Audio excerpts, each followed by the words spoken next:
All right, well, what about God acting in the natural world? There's no unanimity among even theists themselves regarding the nature of God's activity in the universe. Usage defines terms socially agreed meanings, but even the loosest use of term miracle normally disintegrates it disengages something distinct from God's ordinary activity in the universe. Some theists have concluded that God works through the natural order, but only through that order, not in ways that for which no naturalistic explanation is possible.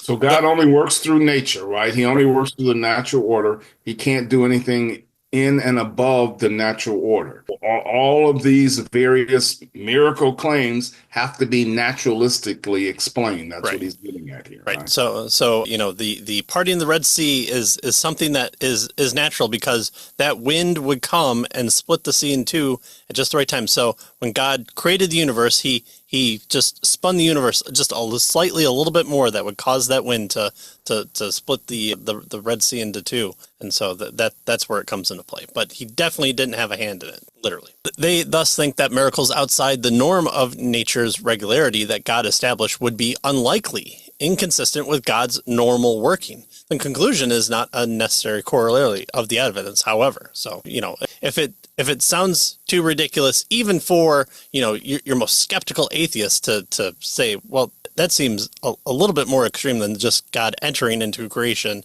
and doing a thing. So maybe that should give us pause, at least. So what is his point here? Well, he tells us that his point is that Scripture is more interested in divine acts than in whether particular instances violate nature, right? Yet he tells us, and many Christians have unwittingly accepted definitions of miracles as violations of nature, right, ultimately from Humean philosophy. And yet God working through nature does not explain either all our biblical evidence or all our empirical evidence today, he says. Unless we define working through the created order at a level higher than what we normally mean by it, it really won't explain it, right? This idea that, violations of nature, that's what miracle is. That's the point he's making here. That doesn't work for all the things that we see. And so this is a possible way of describing miracles, but that is violation definition. But it is simply a matter of changing the definition and not excluding the phenomenon. He ends by saying whatever terms we use to define the case, right? God working through nature does not itself logically exclude the possibility of extraordinary and atypical acts of God as signs, right? So notice, well, if we define miracles as violations of nature now, then what that does for us is it allows us to kind of have a certain kind of explanation of these things. But there are other things that God did that are over and above and higher than these things. And so that definition doesn't really work for us, and is what he's getting at. And he mentioned this in previous chapters, how he didn't like this particular definition of miracles, the violation of nature. And he's going to go further here in just a bit and explain how this might work and how we can understand it. Yeah, and I think this does a good job. In fact, there was somebody in our comments recently who I just happened to miss the reply to it. He had some of these same questions, and so this is something to ask and to work through. So I definitely would recommend further reading on this chapter for this aspect. But because it focuses on repeatable natural events, physical science does not predict all specific actions of intelligent agents, right? So again, you're rolling a ball and it's reaching the edge of the table. What's going to happen? Well, once it hits the edge of the table, it will fall. It will definitely fall, because that's what gravity does. It pulls things towards the center of the earth, so the ball will go down. Now, what happens if I were to come by and grab the ball? Well, we know that can't happen, because the ball must fall, because gravity is in effect, and it will hit the floor, because that's what balls do when they fall off the table. There's no way that you can stop that from happening. Zero. Not you as an agent coming along and grabbing the ball. Not possible, right? No one believes that. So why are we taking the explanation, the definition that doesn't allow for the the thing that we do on a daily basis of all times, of being agents ourselves, of working the field, of creating cars and manufacturing, and doing the thing that we know shouldn't happen according to this very, very narrowly defined aspect. So what happens when we introduce these intelligent agents into the equation? Well, some philosophers of science has pointed out that the act of agency, whether divine or human, need not violate the laws of nature. In most cases, it merely changes the initial and boundary conditions on which the laws of nature operate. So notice he's positing two sources of causes, at least two sources of causes in the universe, we might say, right?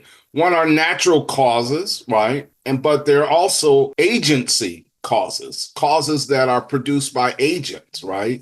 And he suggests that, yeah, there are natural causes, but that doesn't exhaust all of the idea of what causes are. There are agent causes. There are intelligent agents that allow for causality as well. And who even use natural means to carry that out. Natural being, whatever solely apart from that agent is used to do something. So, you're throwing one rock at another rock that causes the rock that's just sitting there minding its own business to move. Well, there's a naturalistic explanation, is another rock was hurled at another rock by an intelligent agent, right? So you're utilizing nature, or you are going over and picking up and throwing the rock. So there's two explanations for events that happen outside the natural normal flow of what we see. So miracles are not meant to be understood as expressions of law, but instead belong to the sphere of contingent events. This happens, then this happens, then this other thing happens.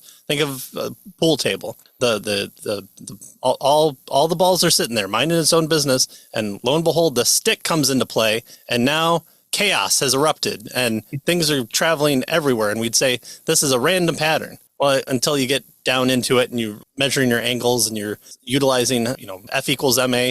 And so there you're even having an agent utilizing the natural laws to affect change within that structure. Until your balls go into the pocket. Right. Until the ethics of the game has changed. The rules have been established, and then, the cue ball is turned over. Yes, exactly. Well, it's not just unintelligent entities or processes, but human or divine agents can also function as causes. Of course, it's not the stick that comes into play. It's the person that's holding the stick that then moves the cue ball and then erupts into chaos. We do not speak of human actions as violating human nature simply because the law of physics do not predict them. Physics and biology certainly constrain our options, but human actions depend on and function at a higher level of complexity than the basic patterns in physics and chemistry. On the premise of theism, a God not dependent on the universe would be even less constrained. So I can't leap tall buildings in a single bound because I don't have that ability within myself,